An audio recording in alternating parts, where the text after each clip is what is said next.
طه و یاسین ابی القاسم محمد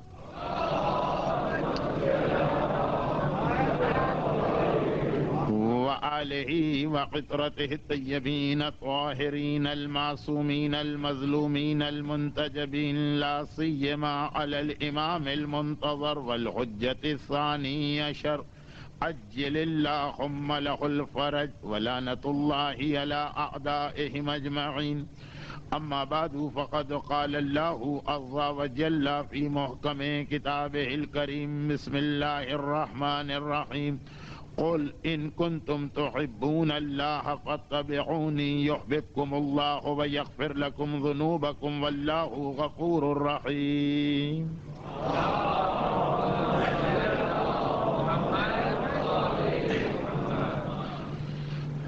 محبت اتباع کا تقاضا کرتی ہے، اور اتباع کا مطلب ہے کہ انسان کی زندگی کا ہر عمل اس کے مطابق ہو کہ جس سے محبت کی جا رہی ہے۔ مومن امیر المومنین کی نگاہ میں جو عنوان چل رہا تھا، چونکہ موجودہ حالات کے پیش نظر صاحبان ایمان کے لیے جو خطرناک ترین مرحلہ آنے والا ہے، یعنی یہ جملہ اگلا جملہ کہنے کی ضرورت نہیں ہے، لیکن اب کیا کیا جائے، کچھ باتیں ایسی ہیں جنہیں مجلس و تقریر کے اصول میں شامل سمجھا جاتا۔ جو عنوان ہے روزانہ اس کو دہرانا، جو آیت ہے اس کا ترجمہ پڑھنا، چاہے سارا مجمع اس کو جانتا ہو۔ تو اس لیے یہ جملہ عرض کیے دے رہا ہوں کہ جو مومنین کرام کے لیے خطرناک ترین مرحلہ آنے والا، وہ یہ نہیں ہے کہ ہمارا خون بہے یا ہماری بستیاں اجڑیں یا صاحبان ایمان کا جانی نقصان ہو یا ہمیں اپنی اولاد کے لاشیں اٹھانا پڑے، اس لیے کہ یہ تو 1400 سال سے ایک ایسا طریقہ چلا آ رہا جسے دربار ابن زیاد میں بھی مولا نے یہ جملے کے ذریعے سے واضح کیا تھا کہ الموت لنا عادت و کرامتنا شہادت۔ لیکن جو اصل خطرناک مرحلہ وہ ہے ایمان کی بربادی، ایمان کی نابودی، ایمان کا ہم سے چھن جانا۔ انفرادی طور پہ ایسے واقعات پیش آ جائیں تو اسے خطرہ نہیں کہا جائے گا، لیکن جب روایتیں یہ بتائیں کہ اجتماعی طور پہ یہ تبدیلی ہوگی، اور وہ والی حدیث جو غالباً پچھلے 5 سال سے میں ہر سال پڑھ رہا ہوں، البتہ فی الحال آگے کئی سال اس حدیث کی سماعت میں نہیں کروں گا کہ جب میں ہی نہ ہوں گا تو یہ حدیث کیسے دہرائی جائے، مگر ایک دفعہ پھر سن لیجئے کہ وہ جو جملہ اسی امام معصوم کا ہے کہ اصل میں یہ اشراج اس امام معصوم سے منسوب ہے، اور کل جن امام معصوم کی شہادت کا دن ہے، اور اس صفحہ اعضاء پہ آ کے بیٹھے ہیں تو جس امام معصوم کو ان کے خاندان کا پرسہ دے رہے ہیں، جملہ انہی کا کہ آخری زمانے میں ہاتھ میں دہکتا ہوا کوئلہ اور جلتی ہوئی آگ لے کے کھڑا رہنا آسان ہوگا، ایمان کو بچانا مشکل ہوگا، مگر اگلی مثال میں یہ بتایا جا رہا کہ یہ جو ایمان ہم سے چھنے گا وہ کس طریقے سے۔ ایک تو یہ ہے کہ آدمی علی الاعلان یہ کہہ دے کہ بھائی میں اس عقیدے یا اس نظریے سے مطمئن نہیں ہوں، آج اسے چھوڑ رہا ہوں، یا یہ کہ اسے پتا ہو کہ حق کیا ہے، مگر مال کے لالچ میں، اقتدار کے لالچ میں، کسی دنیاوی فائدے کے لالچ میں چھوڑ کے جا رہا۔ یعنی ایمان جس کا ضائع ہو رہا ہے اس کو خود معلوم، وہ بھی اس کو بھی خطرہ نہیں کہیں گے، وہ تو سوچ سمجھ کے تم نے ایک فیصلہ کیا۔ اب یہاں پہ یہ الگ بات ہے کہ کیا فقہی اعتبار سے اس مسئلے کو بھی میرے موضوع میں شامل سمجھا جائے کہ بہت سارے ممالک آج بھی ایسے ہیں جہاں پہ یہ ہے کہ اگر آپ یہ ڈکلیئر کر دیں کہ میں فلاں فرقے سے تعلق رکھتا ہوں تو وہ آپ کو کم سے کم پناہ دے دیتے ہیں، جسے اسائلم کہا جاتا، اور پھر بعد میں یہ سارے مرحلے طے ہو جاتے ہیں اور آدمی وہاں کا باشندہ بھی بن جاتا۔ اس میں ایک فرقہ قادیانی فرقہ، اس میں ایک فرقہ آغا خانی فرقہ، اور اس کے اندر بعض اوقات تو فرقے کی بات بھی نہیں ہے بلکہ مذہب کی بات آ جاتی۔ کیا یہ جائز ہے کہ جائز نہیں؟ یا اگر جائز نہیں ہے تو خالی یہ گناہ کہلائے گا، یا یہ کہ یہ واقعاً مان لیا جائے گا کہ یہ آدمی کافر ہو گیا؟ لیکن یہ مثال میں نے اس لیے نہیں دی تھی کہ یہ والا خطرہ، یہ کوئی خطرہ نہیں۔ جو آدمی بھی کاغذ کے اوپر یہ لکھ کے دے رہا ہے کہ میرا مذہب اسلام سے تعلق نہیں، میں تو فلاں مذہب کا ماننے والا ہوں، اس لیے اپنے ملک میں مظالم کا نشانہ بن رہا ہوں، چاہے کوئی ظلم نہیں ہو رہا، لیکن باہر کے پاسپورٹ کی ایک اہمیت ذہنوں میں ایسی بیٹھ گئی، تو کیا جس نے یہ لکھ کے دیا اسے خطرہ نہیں کہا جائے گا؟ یہ اس کا اپنا سوچا سمجھا فیصلہ۔ خطرے کا لفظ جو میں نے استعمال کیا وہ معصوم کی حدیث کے دوسرے جملے کے حوالے سے۔ پہلا جملہ یہ ہے کہ یہ دہتا ہوا کوئلہ ہاتھ میں رکھنا آسان ہے، اور دوسرا جملہ یہ کہ اس طرح سے ایمان دلوں سے رخصت ہوگا۔ اب وہی جملہ تیسری مرتبہ تیسرے دن کی مجلس میں آ رہا کہ دل چیر کے دیکھے بغیر بھی دوسرے لوگ یہ فیصلہ کر لیں گے، لیکن وہ بیچارہ آدمی، اس کے دل سے ایمان اس طرح رخصت ہوگا کہ جس طرح اگر کوئی رات کو سوتے وقت سرما لگا کے سوئے اور اگلے دن یہ سرما اس کی آنکھ سے اڑ چکا، اس بیچارے کو بھی نہیں پتا کہ کب یہ سرما میری آنکھ سے اڑا اور اڑا بھی کہ نہیں اڑا، جب تک کہ آئینہ نہ دیکھے یا سامنے والا کوئی آدمی اس کو نہ بتا۔ خطرہ اس کا نام کہ بیچارے مومن کو پتا بھی نہ چلے گا کہ اب وہ مومن نہیں رہا، اب اس کے ہاتھ سے ایمان چلا گیا، وہ اپنے آپ کو مومن سمجھتا رہے گا، اور اس سمجھنے کی وجہ سے وہ دنیا کی بھی بہت سی پریشانیاں برداشت کرے گا کہ بھائی میں مومن ہوں تو مجھے یہ پریشانیاں برداشت کرنا، اور آخرت میں بھی جا کے پتا چلا کہ کچھ نہ ملا۔ اب یہ جتنے پھونڈے اور بدتمیزی کے طریقے سے جملہ میں کہہ گیا، شاید اتنا ہو بھی نہ، لیکن چونکہ آج کا یہ عنوان ہے نہیں، فاتبعونی کو سمجھانا تھا، جو آج تیسری مجلس میں بھی اگر میں نے سمجھا پایا تو پھر تو اس کا موقع ہی نہ ملے گا، اس لیے اسی بھونڈے سے بدتمیزی والے جملے کو برداشت کیجیے۔ لیکن یہ جو خطرہ ہمارے سامنے آخری زمانے میں بڑا بن کے آ گیا، اور اسی حوالے سے جو بات میں عرض کر دوں، کسی کی توہین میرا مقصد نہیں ہے، یا کسی کو یہ کہنا کہ وہ غلطی کر رہا ہے وہ میرا مقصد نہیں، کہ اس وقت ہماری جتنی دعائیں ہو رہی اس میں یہ سب تو ہوگا نا کہ فلاں فلاں فلاں فلاں علاقے کے صاحبان ایمان کی جانیں محفوظ رہیں، فلاں فلاں علاقے میں لوگوں کی عزتیں محفوظ رہیں۔ لیکن آج بھی اتنے کرائسس کے پیریڈ میں بھی کتنی دعائیں ایسی ہیں جو اجتماعی طور پہ کی جاتی ہیں کہ جہاں یہ لفظ آتا ہو کہ ایمان بھی محفوظ رہے، اس دعا کو تو کوئی ٹچ کرنے کو بھی تیار نہیں ہوتا، چاہے وہ انفرادی دعا ہو جو آدمی روزانہ نماز کے بعد، یا کل آنے والی رات شب جمعہ کے اعمال کے بعد مانگے گا، یا آج دعائیں توسل کے بعد مانگ رہا ہوگا، اور چاہے وہ اجتماعی دعائیں ممبر پہ مجلس کے بعد والی دعا یا دوسری دعائیں۔ خیر، خلاصہ یہ کہ یہ دعا نہ مانگنے کا ایک مقصد یہ بھی ہے کہ ذہن میں یہ خیال تک نہیں، جبکہ ہم اس وقت شیعہ تاریخ کے مشکل ترین مرحلے پہ کھڑے، ہمارے بزرگ اور ان کے بزرگ اور ان کے بزرگ، انہیں شاید اتنا خطرناک مرحلہ کبھی دیکھنا نہ پڑا تھا۔ تھوڑا بہت اگر اس کی مثال دی جا سکتی تو وہ محقق ہلی رضی الدین ابن طاؤس، خواجہ نصیر الدین طوسی، اور پھر کسی حد تک ان کے شاگرد علامہ ہلی کا زمانہ، کیونکہ یہ دو مرحلوں کے علاوہ جب ہلاکو خان بغداد کا ارادہ کر کے اپنے شہر سے چلا، اور ایک یہ آج کا ہمارا کرائسس پیریڈ، ان دو کے علاوہ مومنین کی جانوں کو، عزتوں کو، مال کو، اولادوں کو خطرہ رہا تھا، مگر اجتماعی طور پہ ایمان والا خطرہ۔ ایک وہ دور تھا جس کی تفصیل بیان کرنا بہت ضروری بھی محسوس ہوتا، مگر کچھ حالات اور کچھ وقت اجازت نہیں دے رہا، اور ایک ہمارا یہ زمانہ۔ تو یہ خطرناک ترین مرحلے ہمیں یہ دیکھنا کہ جو مومن کا ایک کرائیٹیریا یا معیار یا اسٹینڈرڈ مولائے متقیان نے سیٹ کیا کہ ہم کسی اپنا مومن مان رہے ہیں، وہ کیا کہ ذرا بھی اگر ہم اس سے ہٹے تو فوراً ہمارے کان کھڑے ہو جائیں کہ کہیں یہی مرحلہ آگے چلتے چلتے ہمیں اس منزل پہ نہ پہنچا دے کہ سرما اڑ جانے کی طرح سے ایمان اڑ جا رہا۔ یہ معیار ہر وقت ہمارے سامنے رہے تاکہ ذرا اس سے ادھر ادھر ہو تو خود اپنے آپ کو چیک کرنے میں آسانی رہے، مگر اس کے لیے دو چیزیں واضح کرنا ضروری۔ جو 2 دن کا موضوع چلا وہ بہت اہم ہے، اور ابھی اس کی اہم ترین بات تو آنے والی ہے شہادت کی مجلسوں کے بعد۔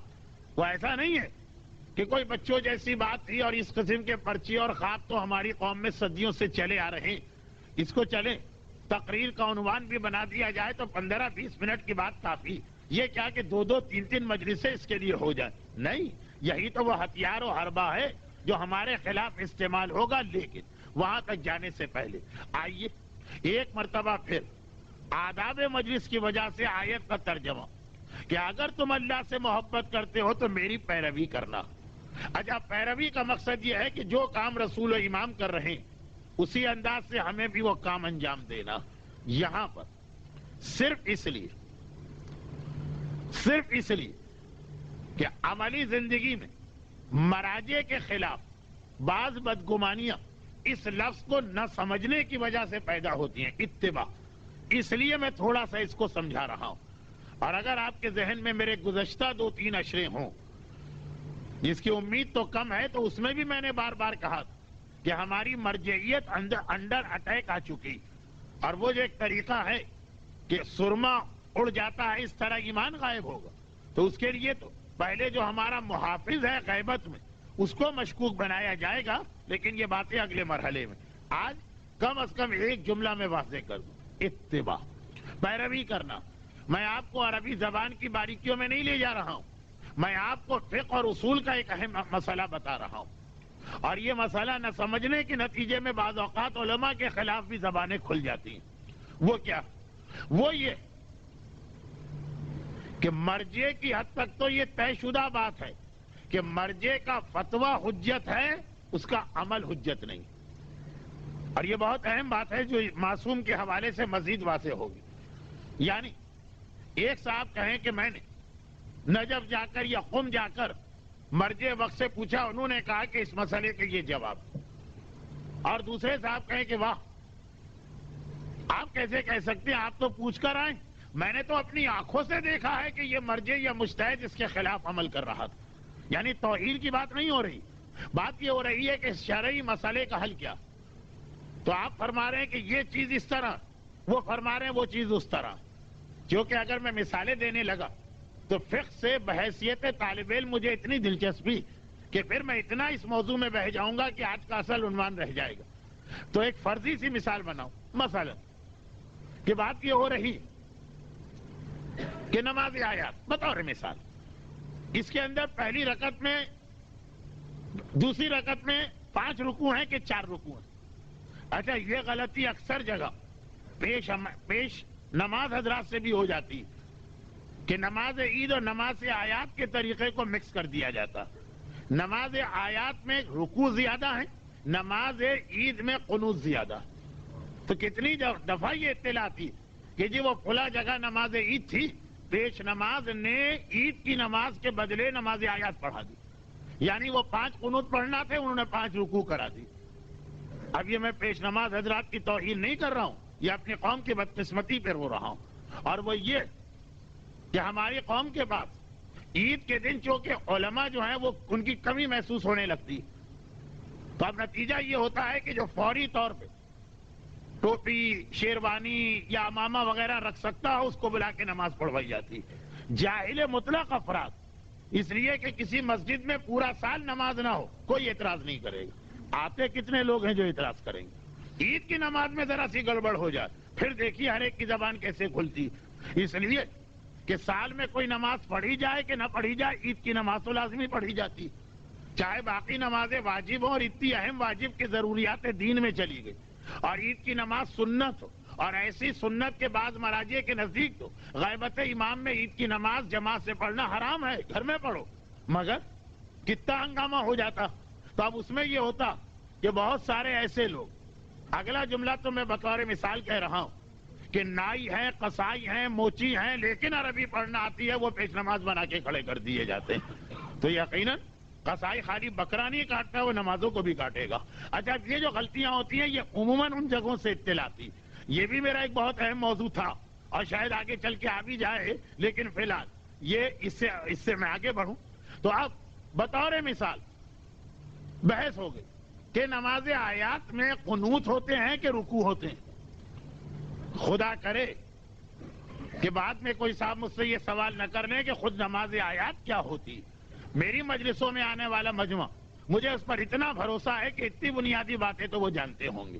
اب ایک صاحب نے کہا کہ جی نماز آیات کے اندر مثلا رکوع ہوتے ہیں. میں مرجع سے پوچھ کے آ رہا ہوں. اور دوسرے صاحب نے اگر کہا چھوڑیے پوچھنے کی بات، ہم نے تو اپنی آنکھ سے مرجع کو دیکھا کہ وہ نماز آیات میں قنوت پڑھا رہے تھے. اب کوئی توہین مرجع نہیں کر رہا ہے، بات مسئلے کو سمجھنے کی ہو رہی. چنانچہ عام مجمع جو ہے وہ دونوں کی بات سنے گا. کیا کہے گا؟ کہے گا ان کی بات زیادہ صحیح ہے جو دیکھ کے آ رہے ہیں. بھئی اپنی آنکھوں سے دیکھا ہے کہ مرجع اس طرح نماز پڑھ رہا، تو جب مرجع یہ عمل کرا یہ صحیح ہوگا. سننے میں تو ہو سکتا ہے غلط فہمی ہو گئی، جبکہ الٹا مسئلہ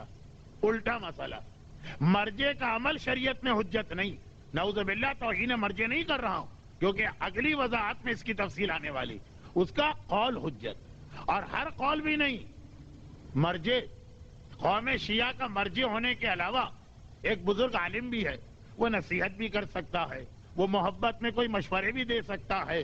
تو جب وہ یہ کہے کہ میں فتویٰ دیتا ہوں صرف وہ بات اس کی ماننا واجب. مگر آئیے اس سے آگے ایک مرحلہ آگے چلے، امام معصوم تک جائیں. امام کا لفظ ضروری نہیں ہے، معصوم تک جائیں تاکہ رسول بھی اس میں آ جائیں، شہزادی بھی اس میں آ جائیں. وہ یہی چیز کہ اگر ایک طرف معصوم کا قول ہو، دوسری طرف معصوم کا عمل ہو. اچھا مرجع کی حد تک تو بات ثابت، مگر معصوم کے لیے تو یہ دونوں چیزیں حجت. معصوم کا قول بھی حجت ہے، معصوم کا عمل بھی حجت ہے، معصوم کی تقریر بھی حجت ہے. اب ان الفاظ کو سمجھا نہیں رہا ہوں اس لیے کہ محرم کی مجالس کے لیے یہ چیزیں مناسب نہیں. یہ رمضان ہی کے درس میں اچھی لگتی، گرچہ مجمع تو محرم ہی کے مجالس میں آتا، پھر بھی جو عوامی جملہ ہے اسی کو میں ممبر پہ دوہرا کے آگے بڑھتا ہوں. تفصیل میں نہیں جا رہا ہوں، لیکن اتنی سی بات کہ ایک طرف رسول اور امام کا فرمان آپ کو ملا، دوسری جانب ان کا عمل آپ کو ملا. اب فرض کیجئے صورت یہ بنی کہ ایک آدمی نے آ کر آپ سے کہا کہ میں نے امام معصوم سے یہ سنا، اور دوسرے نے آ کر کہا کہ میں نے امام معصوم کو یہ کرتے دیکھا. عام مجمع جو ہے، عام مخلص مومنی مخلص، وہ کہیں گے بھائی اس کی بات صحیح ہے جس نے خود امام کو یہ عمل کرتے دیکھا. عمل کرنا یہ بتا رہا ہے کہ یہی طریقہ سب سے بہتر. سننے میں تو اور بہت سارے امکانات. جی نہیں، الٹا ہے مسئلہ. یہاں بھی الٹا. عمل معصوم حجت ہے، مگر قول معصوم عمل معصوم پہ ترجیح رکھتا. اور اس کی تفصیل میں نہیں جا رہا ہوں. یہ بات کہنے کی ضرورت مجھے کیوں پیش آ رہی؟ ایک تو ان اوٹ پٹانگ اور بے تکے خوابوں اور بشارت کی وجہ سے جو ہماری قوم میں کچھ پھیل گئے ہیں، اصل میں پھیلائے جائیں گے. ابھی تو خالی ٹیسٹنگ ہو رہی ہے. ہر علاقے میں ایک آدھ پھلجڑی چھوڑ کے دیکھا جاتا ہے کہ نتیجہ کیا نکل رہا. مگر اس کے علاوہ بھی ہماری قوم میں کچھ آپس میں ایسی بحثیں ہوتی جس کے لیے اس کو سمجھنا ضروری. اور وہ یہ کہ ایک آدمی نے جو جھوٹا نہیں ہے، بالکل معتبر، امام کو ایک کام کرتے دیکھا، اور ایک آدمی نے امام کی زبان سے ایک حکم شرعی سنا. فقہی اعتبار سے، اصول فقہ کے اعتبار سے یہ اصول سمجھ لیجیے کہ قول کی طاقت زیادہ ہے عمل کی طاقت. مرجع میں تو میں نے کہا عمل میں طاقت ہی نہیں، حجت ہی نہیں. امام معصوم میں نعوذ باللہ ایسا نہ کہہ سکتا ہوں، نہ ایسا ہے، مگر قول کی حجت زیادہ. کیوں؟ دو تین وجوہات. بہت مختصر، مجھے معلوم ہے کہ یہ میں مجلس پڑھ رہا ہوں. پہلی وجہ جب یہ ہمارے یہاں ایک خاص چیپٹر آ گیا، خصوصیات یا خصائص رسول و امام، جس کا خلاصہ یہ کہ کچھ چیزیں ایسی جو پروردگار نے رسول اور امام کے لیے خاص طور پر دی ہیں وہ امت کے لیے ہے ہی نہیں. اب جب عمل کرے گا رسول و امام، پہلے تو یہ ثابت کرنا پڑے گا کہ یہ عمل عام عمل ہے یا خصائص کی وجہ سے، جس کی بہت ہی زیادہ مجھے یہ مثال خود پسند نہیں آتی. مگر کیا کریں، خصائص رسول بیان کرتے ہوئے بھی قرآن نے جو مثال دی وہ یہی دی، اور عوام کو بھی جو مثال معلوم ہے وہ یہی معلوم ہے. اچھا نہیں لگتا، مگر یہ بھی بہرحال اسلام کا ایک پہلو ہے، وہ ہے رسول کی بیویوں کی بات. ہر آدمی کو معلوم ہے کہ شریعت مطہرہ میں ایک وقت 4 سے زیادہ دائمی بیویاں رکھنا جائز نہیں، لیکن پیغمبر کی ایک وقت میں کم سے کم 9 بیویاں تو ثابت میں نے اس لیے کہا کہ بعض علماء نے یہ تعداد اس سے زیادہ بھی لکھی۔ اب یہ عمل رسول ہے، اور عجیب بات یہ ہے کہ جو پیغمبر کو عام امت سے ہٹ کے کچھ خصوصیتیں ملی جن کی تعداد تقریباً 32 ہے، علامہ مجلسی نے حیات القلوب کی دوسری جلد ان سب کو ایک جگہ تحریر بھی کیا۔ اب یہ ضرور ہے کہ مراجع میں اس میں اختلاف ہے، کچھ 32 کو مانتے ہیں، کچھ 28 کو مانتے ہیں، ایک سرسری سا خاکہ اس کتاب کا اردو ترجمہ۔ لیکن ان میں سے قرآن نے سب سے اہم جو مثال پیش کی، ان 32 میں سے قرآن میں کتنی چیزیں آئیں؟ ان 32 میں سے قرآن میں 3 یا 4 چیزیں آئیں، مگر ان 3 اور 4 میں بھی اہم ترین جو چیز آئی ہے وہ یہی بیویوں کا مسئلہ۔ سورہ احزاب میں آیہ تطہیر کے بعد پیغمبر اسلام کی یہ خصوصیت بیان کی گئی، وہ یہ 4 والی خصوصیت نہیں، وہ اس کے بعد والی کہ اگر کوئی بھی مسلمان شادی کرنا چاہے تو اس کے لیے اس کو نکاح کا صیغہ پڑھنا پڑے گا، پیغمبر کے لیے یہ بھی ضروری نہیں۔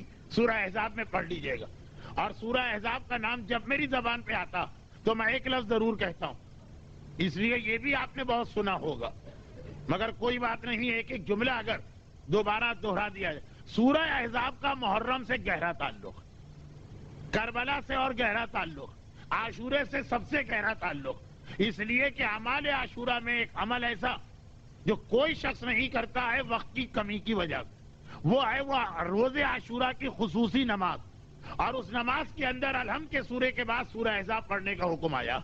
تو کوئی خصوصیت ہے سورہ احزاب میں عاشورے سے، کربلا سے، جہاد حسینی سے، کہ یہ تمام سورے چھوڑ کر خاص سورہ احزاب اس نماز میں رکھا گیا، اور یہ آیت سورہ احزاب کی۔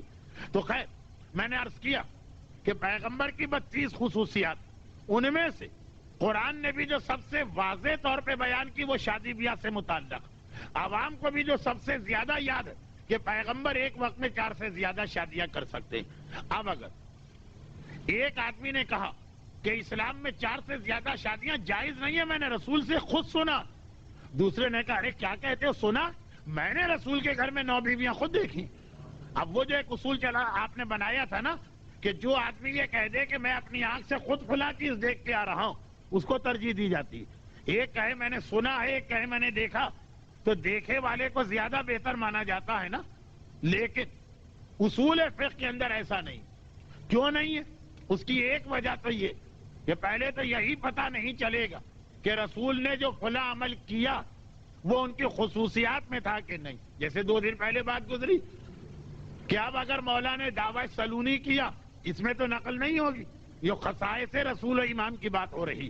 اور ایک دوسری وجہ اور ہے، یہ بھی بہت دلچسپ وجہ ہے، لیکن میرے لیے مجمع کی تو حالت ہی بتا رہی ہے کہ سٹ پٹائے ہوئے بیٹھے کہ آج کہاں آگے پھنس گئے، لیکن میں یہ جملہ پورا تو کر لوں، اگرچہ اس کی تشریح بہت دلچسپ چیز ہے، اور وہ یہ ایک مختصر جملہ، قول کے اندر تقریباً وضاحت ہوتی ہے۔ جب رسول یا امام کوئی بات کہیں گے نا تو الفاظ سے کچھ پتہ چل جاتا کہ یہ لازم والی بات ہے، مستحب والی بات ہے، جائز والی بات ہے، یا مکروہ والی بات ہے۔ چنانچہ حدیثوں میں ایسا ہی ہوتا ہے، مولا فلاں کام کر لیں، کہ میرا دل اس کو ناگوار سمجھتا۔ اب یہ لفظ ناگوار خود بتا رہا ہے کہ کراہیت والی چیز، اجازت ہے کراہیت کی، عمل کی زبان نہیں ہوتی۔ ایک کام ہم نے کرتے دیکھا امام معصوم کو، اس سے اتنا تو پتہ چلا ہے کام ہو سکتا، مگر یہ لازم ہے یا مستحب ہے یا جائز ہے یا مکروہ ہے، یہ کیسے پتہ چلے گا؟ اسی لیے یہ لفظ مجتہدین کے رسالوں میں، اصول فقہ کے درس میں آتا، عمل کی زبان نہیں ہوتی۔ اچھا ابھی آپ کہیں گھبرا نہ گئے کہ مولانا نے یہ کیا کہہ دیا کہ مکروہ کام بھی کبھی ہو سکتا۔ جی، مکروہ کام تبلیغ کی نیت سے ہو سکتا ہے جس کے اوپر سینکڑوں مثالیں، لیکن تب جب یہ مکروہ کام یہ بتانے کے لیے ہو کہ بھئی لوگ سمجھ رہے ہوں گے فلاں کام حرام، تو امام نے وہ کام کیا تاکہ یہ کنسپٹ ختم ہو جائے، پتہ چلے کہ کر سکتے ہیں۔ جب اس نیت سے مکروہ کام کیا جائے وہ خود عبادت بن جاتا، مگر وہ اس وقت تفصیلات میں جانے کا وقت نہیں ہے۔ میں مزید آپ کی پریشانیاں دیکھ رہا ہوں، انہی جملوں میں پنکھے بھی چل گئے، اتنا آپ کو پسینہ آ رہا۔ تو یہ آخری جملے سنیے، اور وہ یہ کہ عمل کی زبان نہیں، عمل سے صرف اتنا پتا چلے گا یہ کام ہو سکتا، کیا لازم ہے یہ کرنا، یا زیادہ ثواب ہے اس کے اندر، یا جائز۔ چلیں میں مکروہ کے لفظ کو بھی ہٹا دیتا ہوں کیونکہ خود میرا دل بھی اس پہ مطمئن نہیں، یہ کیسے پتا چلے، لیکن قول میں پتا چل جاتا، مولا فلاں کام کر سکتے ہیں، امام کہیں گے کرنا ہے، اندازہ ہو گیا کہ یہ کام جو اجازت دی گئی ہے واجب ہے۔ مولا فلاں کام کر سکتے ہیں، کہا تو تم سارا ثواب لے کے جانا چاہتے ہو، اندازہ ہو گیا کہ اس کے اندر مستحب کا پہلو ہے۔ آپ کہیں گے ایسی کوئی حدیث ہے؟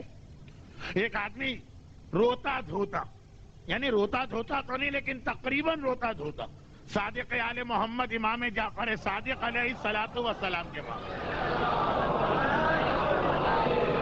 پہنچتا، کہتا ہے مولا اب یہ بات ہے مکے کی، واقعہ ہے حج کا، اور میں نے جس طرح کچھ جملے ہر سال یہاں دہرائے، یہ واقعہ ہر سال مکے میں دہرایا، لیکن اس پورے مجمع کے اندر مجھے 3-4 سے زیادہ ایسے لوگ نظر نہیں آ رہے جو کبھی حج میں میرے ساتھ رہے ہوں، اس لیے یہ تکرار آپ کے لیے تکرار نہیں۔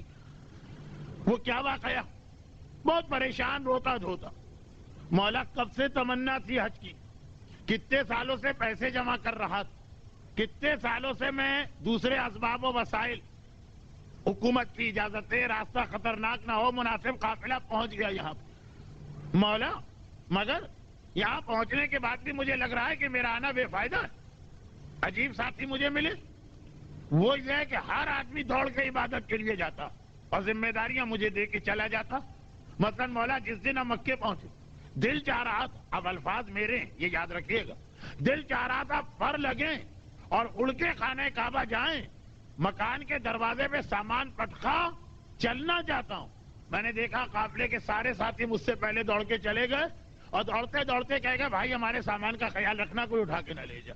مولا میں تو پھنس گیا، میں چوکیداری یا پہرے داری کے لیے آیا تھا یا حج کرنے کے لیے آیا تھا؟ مولا حج تو میرا ہو گیا، لیکن جتنی مرتبہ خانہ کعبہ کی زیارت کا دل چاہ رہا تھا کہ وہ خالی حج تو مقصد نہیں ہوتا مومن کا، بار بار جاؤں، وہ نہیں مل سکا موقع۔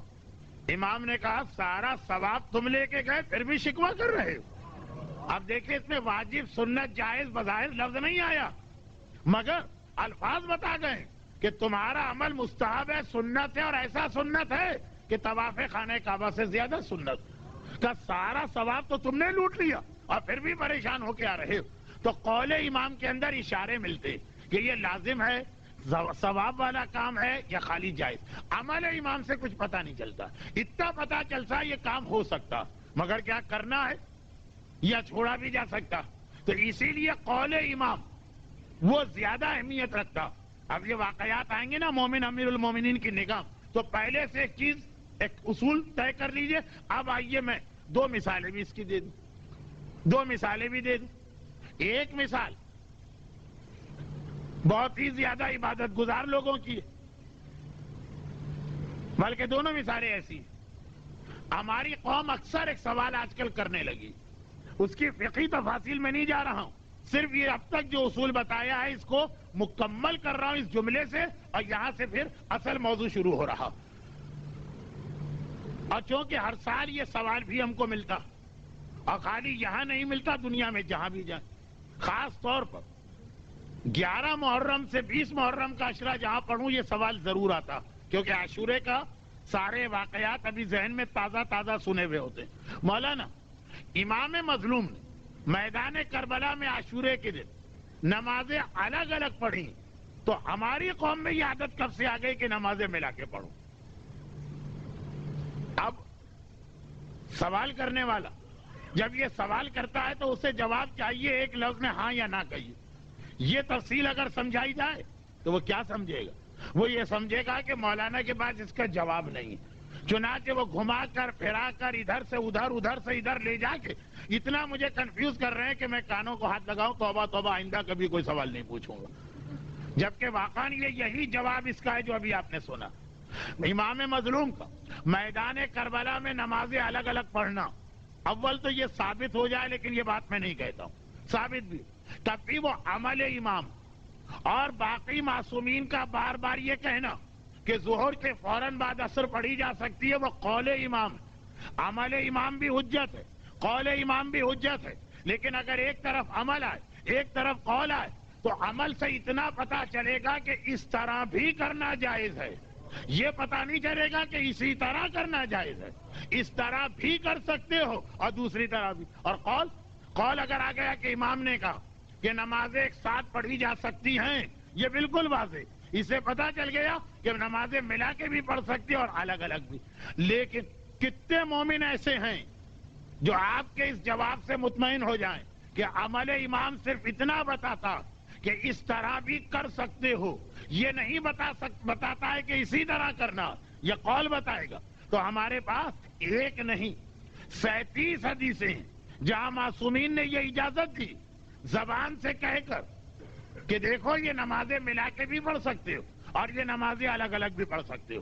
37 اقوال ہیں وضاحت کے ساتھ، ایک عمل۔ آئیے دوسری مثال دوں۔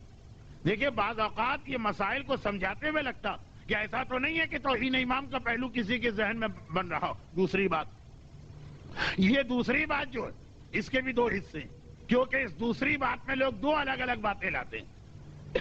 پہلی بات، مراجع کرام پر آج کل تو خیر ختم ہو گیا یہ اعتراض، لیکن انقلاب کے فوراً بعد یہ اعتراض پرانے بزرگوں کی جانب سے بڑی شدت سے آیا تھا اور دلیل کے طور پہ شہزادی کے عمل کو پیش کیا جا رہا تھا کہ یہ کیا نیا فتویٰ آیا ہے کہ عورت کے حجاب میں چہرہ واجب نہیں، چہرہ ہی تو سب کچھ ہے۔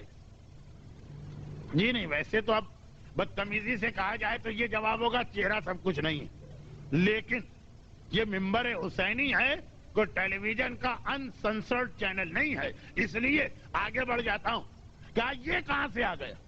حتیٰ تعجب اس وقت ہوا کہ جن گھرانوں میں حجاب نہیں تھا انہوں نے بھی کہا حجاب نہیں کرتے، لیکن یہ فتویٰ عقل قبول نہیں کرتی۔ کیوں؟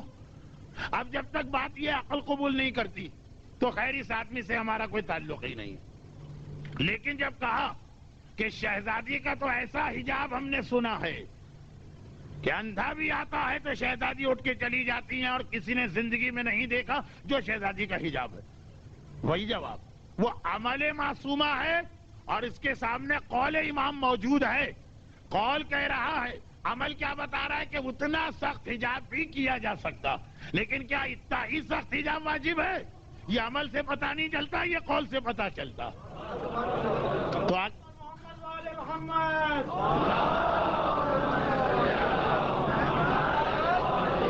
بہت ہی سخت قسم کی خشک فقہی تقریر ہو گئی، لیکن بس آخری مرحلے میں ہوں۔ تو آپ دیکھیے اگر قول نہ ہوتا خالی عمل ہوتا تب بھی یہ فیصلہ کرنا مشکل تھا کہ وہ واجب والا حجاب شہزادی کرتی ہیں یا مستحب والا کرتی ہیں۔ واجب والے کا مطلب یہ کہ سب کو وہ کرنا، مستحب والے کا مقصد جسے ثواب لینا ہے وہ کرے، لیکن جسے صرف اتنا چاہیے کہ خدا مجھ سے ناراض نہ ہو، گناہ نہ ملے، وہ اس سے کم والے حجاب سے بھی کام چلا سکتی ہے۔ اور قول امام آپ کو شہید مطہری کی کتاب پردے میں یا عورت حجاب میں یا حجاب 3-4 ناموں سے ترجمہ اس میں مل جائیں گے۔ تو قول و عمل کے اندر عام آدمی اس بات سے بڑا امپریس ہوگا کہ ارے آپ کیا بات کرتے ہیں، آپ نے تو امام کی بات سنی ہے، میں نے تو امام کو یہ عمل کرتے دیکھا، کتنا یہ غلط جملہ۔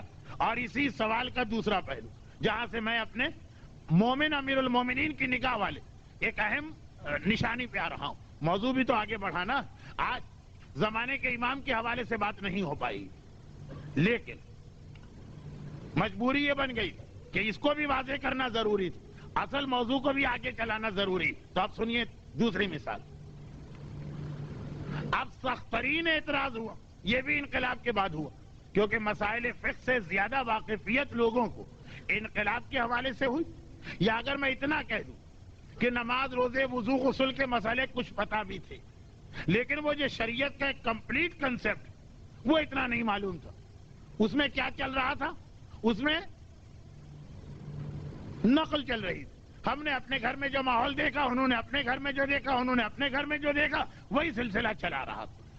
بقول مرحوم علامہ ذیشان حیدر جوادی کہ نانی کا مذہب چل رہا تھا کہ ہم وہی کرتے تھے جو ماں نے ہم کو بتایا، اور ماں وہی کرتی تھی جو اس کی ماں نے بتایا۔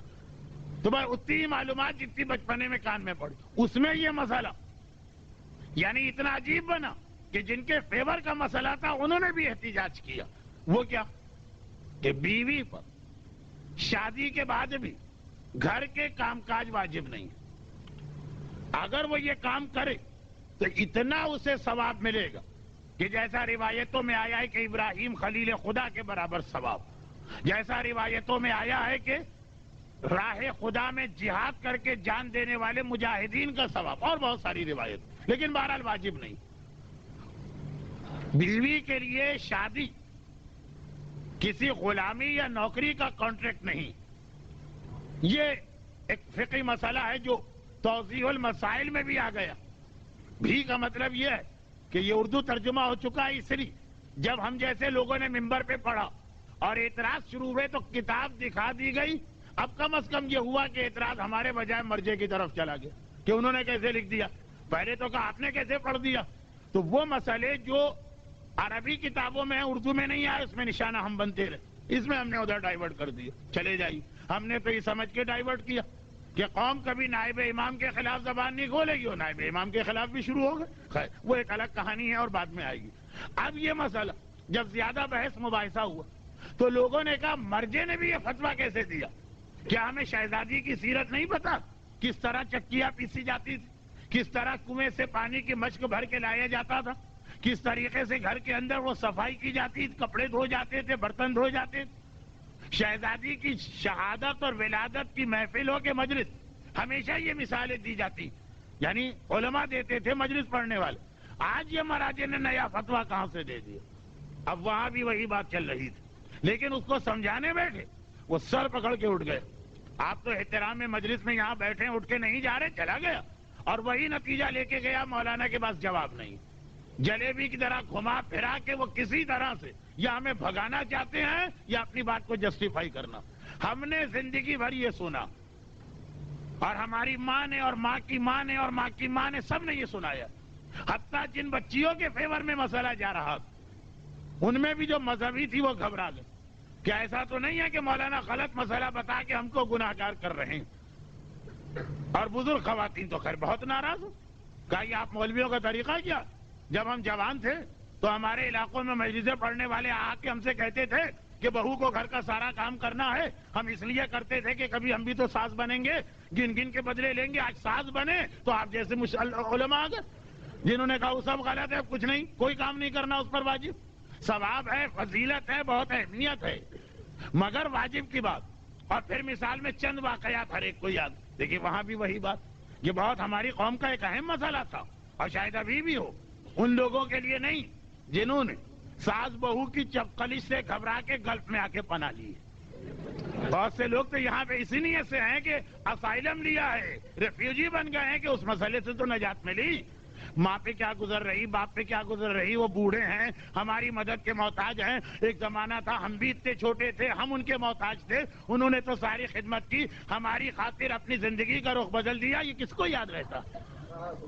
بھئی یہاں آ گئے، وہ جھگڑے سے نجات مل گئے. ان بیچارے اور بیچاری پہ جو گزر رہی ہے وہ کبھی بھی یاد نہیں آتا وہ. لیکن جہاں تک پیور فقہی مسئلہ وہ یہ، تو اب جب مثال میں واقعات آتے ہیں تو وہاں بھی یہی اصول چلتا کہ جو واقعات آپ کوٹ کر رہے ہیں اور ثابت کر رہے ہیں کہ اس لیے گھر کے کام واجب ہے، یہ عمل معصومہ. عمل معصومہ سے اتنا پتہ چلتا ہے کہ یہ کام کیا جا سکتا ہے، مگر کیا لازم ہے، کیا مستحب ہے، کیا جائز ہے، کیا مکروہ ہے، یہ عمل سے پتہ نہیں چلتا. اس کے لیے قول دیکھنا پڑے گا. اگر اس مسئلے میں امام کے اقوال نہ ہوتے تو تب بھی عمل سے کوئی فیصلہ کرنا مشکل تھا. یا قول امام بھی موجود ہے. تو جتنی مثالیں ہمارے یہاں کے لوگ کوٹ کرتے ہیں، دیکھیں یہ اصول بہت اہم اصول ہے کہ قول ایک طرف، عمل ایک طرف. نمازیں ملا کے پڑھنے کی مثال، اتنا سخت حجاب کی مثال کہ رات کے اندھیرے میں یہ عورت گھر سے باہر نکلے، گھر کے اتنے سارے کام کرنے کی مثال. یہ ساری مثالیں جو لوگ لاتے ہیں وہ عمل ہوتا.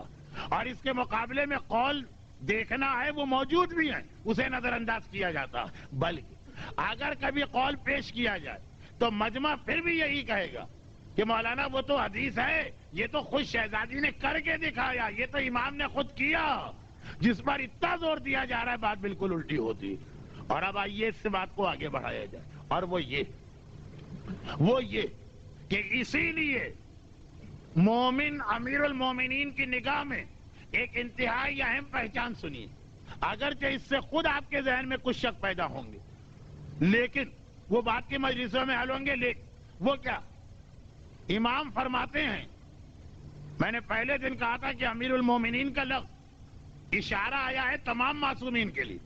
چنانچہ یہاں پہ ہمارے پانچویں امام محمد باقر علیہ الصلوۃ والسلام کا ایک بہت اہم فرمان ہے. اصول فقہ میں اس کی بڑی حیثیت ہے، اسی لیے یہ حدیث اصول فقہ کی کتابوں میں ملتی ہے. فرماتے ہیں دین خدا کا کوئی حکم اب خواب کے ذریعے سے نہیں دیا جا سکتا. جو احکامات آ گئے وہ ہم نے اپنی زبان سے پہنچائی یا عمل سے. خواب کے ذریعے سے دین خدا کا کوئی حکم نہیں دیا جا سکتا.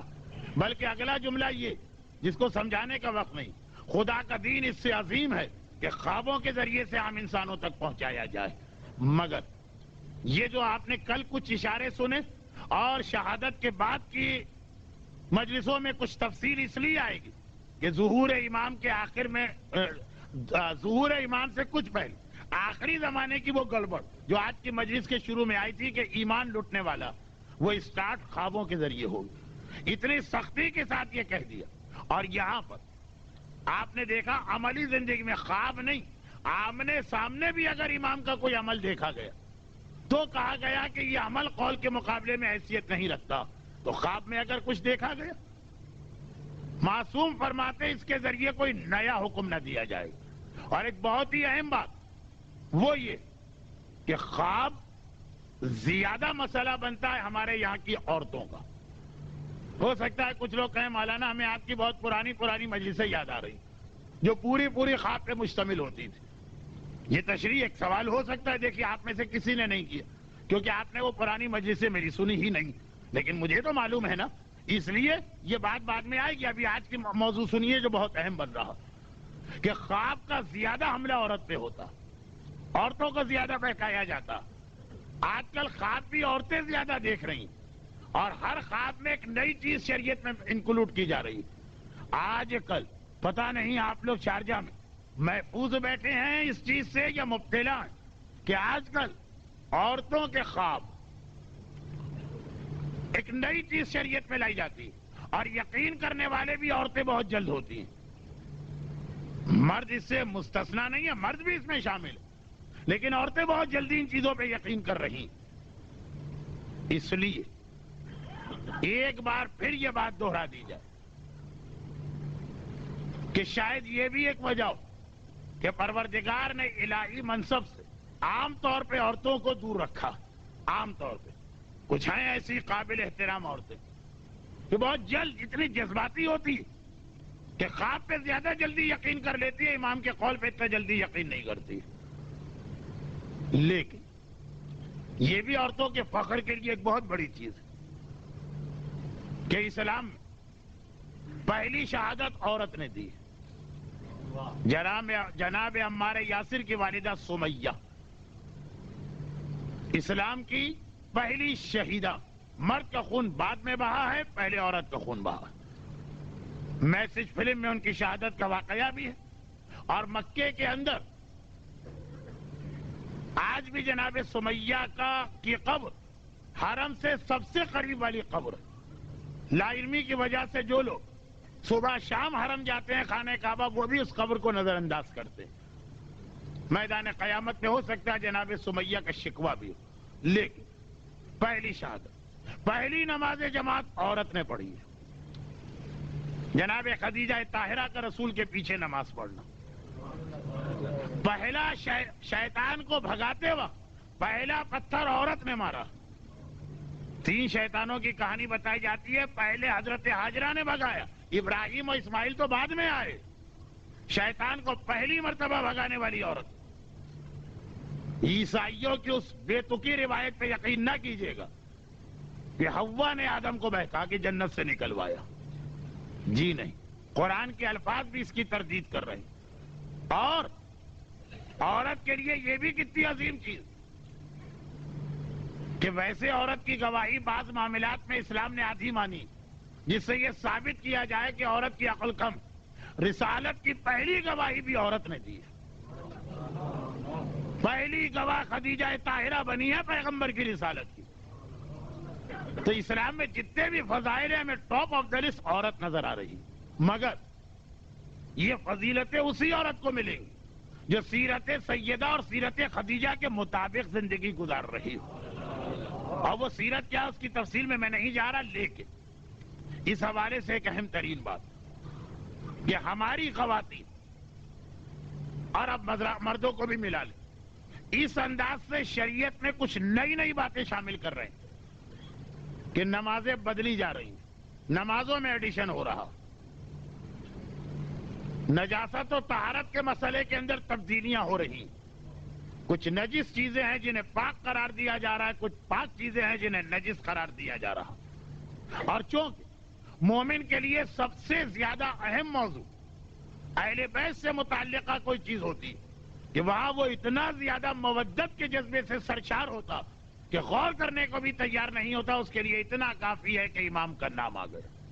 چنانچہ عزاداری کے حوالے سے بھی ایسی بہت ساری چیزیں، لیکن جب ایک جملہ دوہرا کے یہ چیزیں بڑھائی جاتی ہیں، ایک تو خواب کا نتیجہ ہوتا، خواب میں یہ پیغام ملا کہ مجسمہ بنا کے گہوارے پہ چڑھانا، اور ایک خواب سے بھی گئی گزری چیز اپنے ذاتی اندازے، بھائی فلاں کام کیوں شروع ہوا، جو اس کا جواب، ایک جواب تو یہ ہوتا ہے کہ بشارت ملی وہ کل رات، ایک کیا ہوتا ہے کہ امام نے یہ کیا۔ دیکھیں میں اس آخری جملے تک آپ کو لا رہا تھا اس لیے مجھے امام کے عمل کی اتنی وضاحت کرنا پڑی، لیکن جو ماحول بن رہا جسے اسلام نے جاہلیت کا عمل قرار دیا، چہرے پہ خون ملنا کا اس لیے ہے کہ امام نے میدان کربلا میں علی اصغر کا خون چہرے پہ ملا تھا، یہ عقیدت ہے کہ توہین علی اصغر، کہاں یہ بکرا کہاں وہ معصوم شہزادہ، دونوں کو ملا رہے اور پھر کہتے ہو کہ فضیلت تو ہم جانتے ہیں آپ نہیں جانتے، آپ مقصر ہیں۔ دیکھیں کس طرح سے دشمن ہمارے ذہنوں پہ غالب آ رہا ہے کہ ہم توہین کر رہے ہیں اور اسے سمجھ رہے ہیں کہ یہ فضیلت۔ اگر یہ سلسلہ اس طرح بڑھا کہ یہ کام ہم اس لیے کر رہے ہیں کہ وہاں یہ ہوا تھا کربلا، یقین رکھیے کل یہ بھی کہا جائے گا کہ میت کو کوئی ضرورت نہیں ہے کفن دینے کی، اس لیے کہ کربلا میں کفن نہیں ملا تھا، میت کو کوئی ضرورت نہیں ہے غسل دینے کی، کربلا میں غسل نہ ملا تھا۔ دیکھیں تبدیلی آتی جائیں گی تو یہ بات کہاں سے کہاں پہنچ جائے گی۔ اب ایک چھوٹی سی مثال دیتا ہوں، اگرچہ بہت کم لوگوں تک ہے، لیکن مثال کے پیچھے جو فلسفہ ہے وہ والا فلسفہ ہر ایک کے پاس ہے، چاہے وہ یہاں استعمال نہ کرے کہیں اور۔ میں ذاتی طور پر ایسے افراد کو جانتا ہوں، مرد بھی اور عورتیں بھی، جو عام زندگی میں حجاب کی اہمیت کو سمجھتے ہیں اور وہ عام زندگی میں حجاب کرتے بھی ہیں، لیکن یہ عقیدت کے میں سرشار ہو کر کیا جذبہ، وہ زیارت پہ گئے، دمشق کی زیارت پہ گئے، اور جیسے ہی بازار شام میں داخل ہو اپنے گھر کی خواتین سے کہا کہ چادریں اتار دو، اور گھر کی وہ خواتین جو ذاتی زندگی میں حجاب کی اہمیت کو جانتی ہیں انہوں نے بھی کہا کہ ہاں یہاں چادر اترے گی۔ کیوں؟ دلیل یہ ہے کہ جب بی بی، جب شہزادی، جب آقا زادی، جب نبی زادی، جب امام زادی وہ یہاں سے بے مقنع چادر کے گزری، تو ہماری عورتوں کا حجاب کو اتنا زیادہ اہم ہے کہ سنت زینب پہ عمل نہ کیا جائے، یہ چادر اوڑھ کے یہاں سے جائے۔ دیکھیں یہ چیز شروع ہو گئی ہے، اگر مجمع کی اکثریت جانتی ہے کہ یہ عمل صحیح نہیں ہے، لیکن جو کر رہا ہے وہ اسی دلیل سے کر رہا ہے کہ جس دلیل سے مثلا چہرے پہ خون ملا جائے، جس دلیل سے دیگر ایسے کام کیے جائے۔ یاد رکھیے امام نے جو کیا یا امام پر جو گزری اس کی آپ نقل کر سکتے ہیں، کوئی حرج نہیں، بشرط یہ کہ وہ شریعت کے کسی واضح حکم سے نہ ٹکرائے۔ بے حجابی حرام ہے، چاہے نجف ہو یا کربلا، مکہ ہو یا مدینہ، شام ہو یا قم۔ مفاتیح الجناح کتاب آداب زیارت میں 27ویں آداب میں جب لکھا عورت کا حجاب، تو مولا کی حدیث بھی نقل کی جو اہل عراق کو مذمت کر رہے ہیں۔ اے عراق والو، مولا مدینے کے رہنے والے، ساری زندگی وہاں گزری، عراق میں بعد میں آئے، جب کوفے کو دارالخلافہ بنایا ماحول بالکل الگ ملا۔ تاریخ اسلام میں سیرت رسول میں یہ واقعات تو بہت ملتے ہیں کہ جب مکے والے ہجرت کر کے مدینے گئے تھے تو ایک پرابلم وہاں یہ ہو گیا تھا کہ مکے والوں کا طریقہ اپنی عورتوں سے الگ تھا، مدینے والوں کا الگ تھا. تو روزانہ جھگڑے ہوتے تھے اس بات پر کہ مکے والا کہتا تھا تم لوگ عورتوں کے غلام بن گئے، جورو کے غلام، اور مدینے والا کہتا تھا کتنے ظالم و سنگدل ہو، اتنی خدمت گزار بیوی کے ساتھ اتنا وحشیانہ طریقہ. قرآن کی آیتیں ہیں اس کے بارے میں. مگر مدینے والے جب کوفہ پہنچے یہی کہانی پھر دوہرائی گئی. مولا نے دیکھا ایک مرتبہ مجمع عام سے خطاب کیا، اے اہل عراق تمہاری غیرت کو کیا ہو گیا؟ تمہاری عورتیں مردوں کے ساتھ بازاروں میں چلتی، راستے میں کوئی جاننے والا مرد مل جائے اسے روک کے اسے باتیں کرنے لگتی. یاد رکھو جس کے پاس غیرت نہیں ہے اس کے پاس ایمان نہیں ہے. مومن امیر المومنین کی نگاہ مومن کون ہے؟ کہا جا غیرت نہیں ہے وہاں ایمان نہیں ہے تو مومن نہ رہے. مولا کا وہ خطبہ مفاتی میں پڑھیے گا، ہے آداب زیارت میں، وقت نہیں ہے کہ میں اس کو سمجھاؤں. اور کل کی مجلس میں بھی شاید یہ باتیں اس طرح نہ آ سکیں، ایک دن کا گیپ پڑ جائے. تو اب آپ کی ذمہ داری یہ ہے کہ اگر آپ مجلس سننے کی نیت سے آ رہے ہیں تو یہ چیزیں یاد رکھیے، شاید اس کا رشتہ پرسوں ملے. آپ کہیں کیوں کیا ہوا مولانا؟ کل آپ نہیں آ رہے ہیں؟ نہیں، میں آ تو رہا ہوں، لیکن کل چونکہ شب شہادت تو ہو سکتا ہے کہ زیادہ تذکرہ چوتھے امام کی سیرت کے حوالے سے ہو، اور شب شہادت ہونے کی بنا پہ کل تابوت بھی برآمد ہوگا. ذہن میں رکھیے گا کہ کل تابوت برآمد ہونے والا شب شہادت. البتہ جس منزل پہ میں پہنچا ہوں شاید چوتھے امام کی سیرت میں سب سے اہم جملہ بھی یہی، حیا اور غیرت ہو کے ایمان ہوتا. اور جو تمام مومنوں کا سردار واقع ہوتا ہے اس کی حیا اور غیرت بھی سب سے زیادہ ہوتی ہے. اور اسی کو حیا اور غیرت کا وہ امتحان دینا پڑا کہ ساری زندگی شام کہہ کے رویا. کل ہم روئیں گے دل کھول کے. میں نے صرف یہ جملہ اس لیے کہا کہ شاید چوتھے امام کی سیرت سے اس کا ربط مل جائے. لیکن ایک بات سنیے گا، وہ یہ کہ جب کبھی کوئی آدمی آپ کے سامنے یہ اصول بنا کر کسی حرام کام کو جائز کرنا چاہے، کیا جی آپ ہم سے کیا کہتے ہیں شہزادیاں بے مقنع چادر کے گزر گئیں تو ہماری عورت کیسے حجاب پہنے؟ اس سے ایک سوال کر لیجئے، یا اگر آپ کا دل بھی یہ کہتا ہے تو اپنے دل سے ہی سوال کر لیجئے. یہ جو شہزادیاں اس مرحلے سے گزری وہی شہزادیاں اگر آج دوبارہ آئیں اور وہ شام جائیں تو وہ کیا کریں گے؟ چادر اتار کے جائیں گی کہ چونکہ یہاں سے ہم ایک بار بے مقنع چادر کے گزرے تو اب زندگی میں یہاں سے ہم چادر اوڑھ کے نہیں جائیں گے. آج اگر خود فرض کیجئے کہ زینب کبریٰ آئیں، اگرچہ شہزادی زینب شام گئی ہیں دوبارہ، میں سوال یہ کرتا ہوں کہ جو ایک روایت مشہور ہے کہ شہزادی دوبارہ شام گئی، شام کے قبرستان میں جو اتنی قبریں ہیں خاندان اہل بیت سے متعلقہ افراد کی، چاہے وہ فضہ کی قبر ہو، چاہے وہ شہزادی ام کلثوم کی قبر ہو، چاہے وہ خاندان اہل بیت کی دیگر خواتین، جب وہ دوبارہ شام گئی تھی تو چادریں اتار کے گئی تھی کہ چادریں اوڑھ کے گئی تھی؟ وہی شہزادیاں گئی ہیں دوبارہ. آپ کا دل کیا کہتا؟ کسی تاریخ کو دیکھنے کی ضرورت ہے کہ زینب دوبارہ جب اس راستے سے گزری تھی تو چادر زینب کے سر پہ نہیں تھی کہ چادر سر پہ آ چکی تھی. خود وہ بیویاں جب اس علاقے سے اس طرح جا رہی ہیں کہ آزاد ہیں، وہ والا عمل حجت ہوگا یا وہ عمل حجت ہوگا کہ جب یہ ظالم یزید کا ہاتھ ان کے سر سے چادریں اتار رہا؟ جو ہاتھ سر سے چادر اتارتا ہے وہ یزید کا ہاتھ تو ہو سکتا ہے، کسی مومن اور مومنہ کا ہاتھ نہیں ہو سکتا. مگر یہ بھی عقیدت و محبت والی گمراہی. یہ نہیں کہ دشمنی اہل بیت میں یہ عمل ہو رہا، نہیں، عقیدت و محبت میں. عقیدت و محبت جب اہل بیت کے قول اور عمل کے مطابق ہو تو وہ جنت کی قیمت بنتی، اور اگر اہل بیت کو نظر انداز کر کے عقیدت و محبت ہو تو مولا علی غالیوں اور نصیریوں کو اپنے سامنے آگ میں جلاتے ہیں. یہ بھی عقیدت و محبت تھی. تو یہ ایک چیز ذہن میں رکھیے، کیونکہ مولا نے اپنے مومن کی جو پہچان بتائی ہے اس کا اس سے بہت گہرا تعلق. ابھی باتیں آگے چلیں گی، لیکن بس اتنی بات کہ یہ جہاں مسئلہ چادر زینب کا رہا، وہ کوئی معمولی مرحلہ اور معمولی مسئلہ نہیں. اب ایک آخری بات کہہ دوں، یہیں پہ منزل مصائب ہے.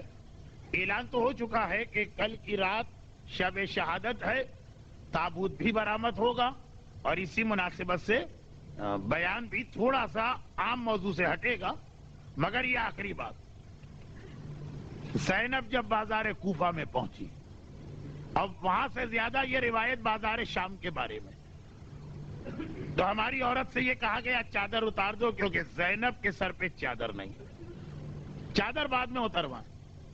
اگر آپ اس وقت جاتے شہزادی کے پاس اور سوال کرتے جو کیا گیا ہے، یہ تو تاریخ کا واقعہ، جب یہ سارا راستہ ظالموں کا راستہ تھا،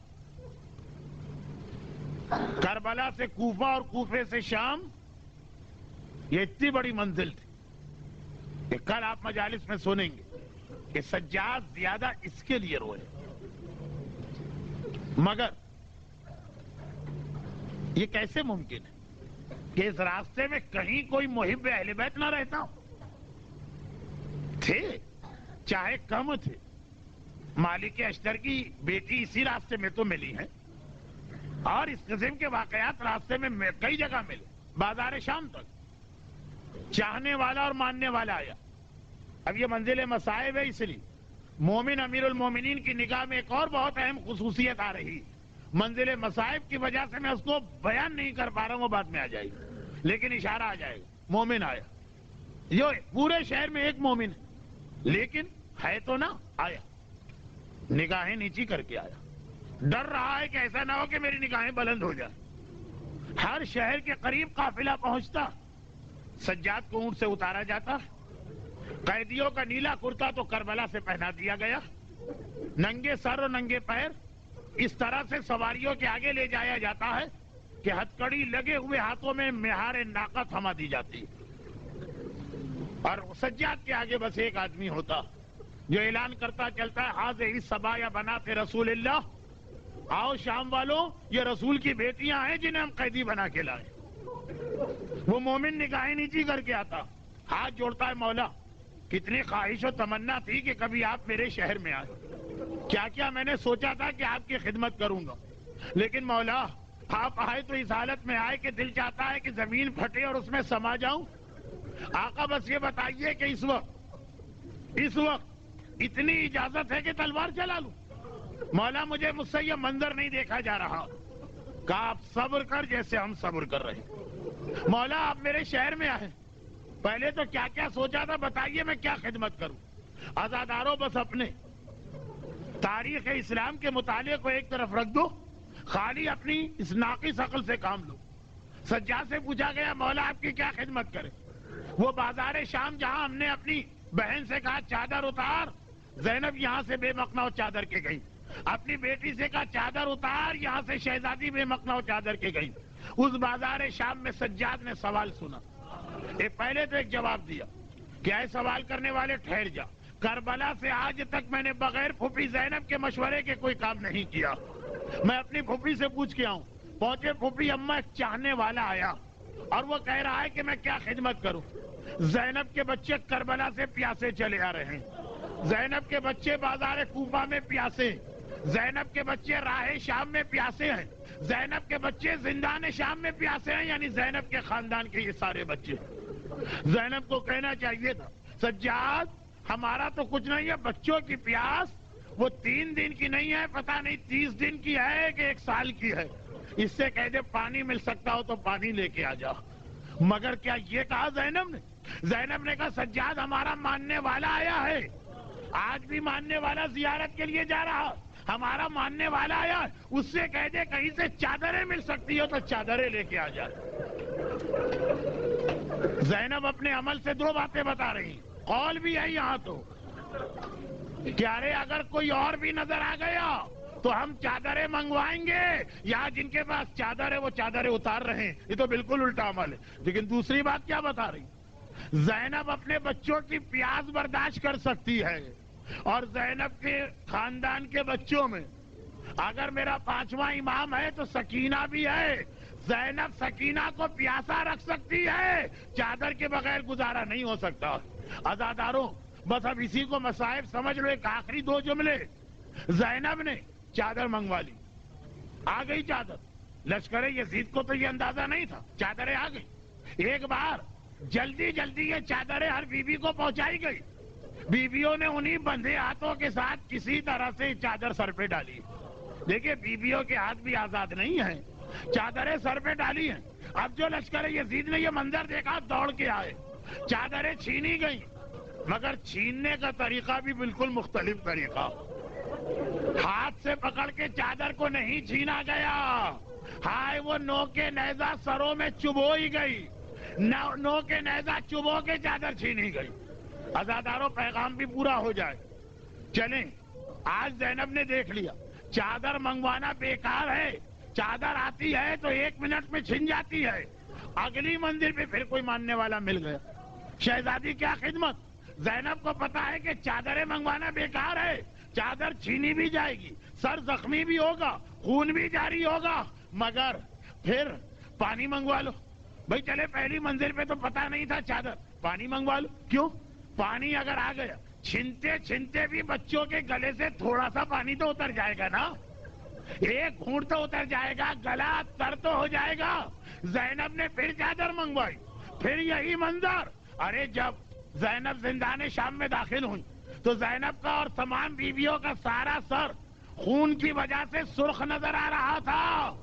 ایک بار زینب نے یہ بار بار چادریں منگوا کر چادریں چھینی گئی، سر پہ زخم ہوا، پھر چادر منگوائی، یہ بتا دیا میں اپنے بچوں کی پیاس برداشت کر سکتی ہوں، اگر 1 لمحے کا پردہ بچ جائے، مستقل نہیں 1 منٹ کا پردہ بچ جائے، میری سکینہ کی پیاس برداشت، مجھے اپنے بچوں کی پیاس برداشت۔ عزاداروں عجیب منزل آتی ہے زینب کی، شام میں پہنچی تو سارا سر خون کی وجہ سے سرخ ہو رہا تھا، اور شام غریبہ خیمے سے نکلی تو ساری چادر سرخ ہو رہی تھی۔ یہاں سر کیسے سرخ ہوا وہ تو سجاد نے بتایا، چادریں چھینی جاتی تھی، ہر چادر چھنتے ہوئے ایک نیا زخم پیدا کرتی تھی، لیکن کل شام غریبہ میں زینب کی چادر کیسے سرخ ہوئی وہ بھی سجاد نے بتایا۔ جب خیمے میں میرے بھیا اکبر کا لاشا آیا اور میری پھوپھی ہائے اکبر بیٹا کہہ کے لاشے پہ گری تو جوان کے سینے سے نکلنے والے خون نے زینب کی چادر کو بھی سرخ کر دیا۔ علاوہ لعنت اللہ علی اعدائہم اجمعین۔ پروردگارہ میدان کربلا میں زینب کی سرخ چادر کا واسطہ اور بازار شام میں زینب کے بالوں کے خون کی سرخی کا واسطہ، صاحبان ایمان خصوصاً ہماری مومنات کو اپنے حجاب اور پردے کی پابندی کی توفیق عطا فرما۔ پروردگارہ ان مصائب زینب کبریٰ کا واسطہ ہمیں غم حسین کے سوا ہر غم سے محفوظ فرما۔ زینب کبریٰ کے مصائب پہ آنسو بہانے والے جو مرد اور عورتیں آج اس صف عزا پہ بیٹھے ہیں ان کی ساری حاجتیں پوری فرما، خصوصاً جو بے روزگار ہیں انہیں برسر روزگار فرما، جو برسر روزگار ہیں ان کے روزگار میں استحکام و دوام عطا فرما، بیماروں کو شفاء کاملہ عطا فرما، بے اولادوں کو صاحب اولاد فرما، جو صاحبان اولاد ہیں انہیں اولاد کے ہر صدمے سے محفوظ فرما۔ پروردگارہ اس وقت کے حالات میں جہاں جہاں ہمارے مراجی اور علماء اور صاحبان ایمان عزاداران امام مظلوم ظالموں کے ظلم کا نشانہ بن رہے ان تمام کی حفاظت فرما اور ان ظالموں کو نیست و نابود فرما، اور کائنات کے سارے